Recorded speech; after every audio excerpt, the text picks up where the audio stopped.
C'est-à-dire que moi, quand j'ai commencé à faire la musique, j'avais pas cette prétention de devenir un artiste et d'être 30 ans plus tard, d'être encore, tu vois, au devant de la scène.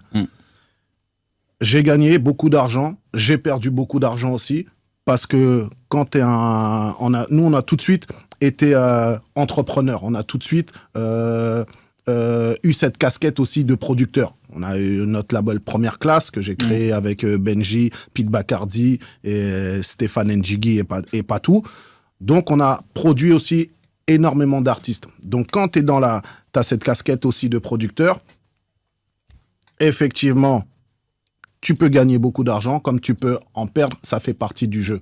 Ensuite, il y a le conseil, en fait, qu'il faudrait donner, c'est plus ça, je pense, qu'il faudrait axer. Faire de l'argent, c'est pas ça le problème. C'est comment, maintenant, garder cet argent.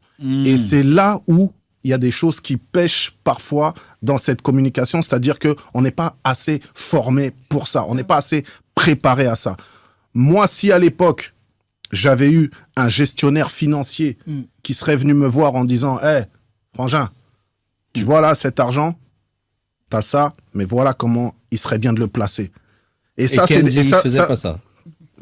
Kenzie, il était sur d'autres choses, mais il l'a fait, mais pas de manière assez poussée, tu vois, parce que il avait plusieurs batailles à mener, tu vois.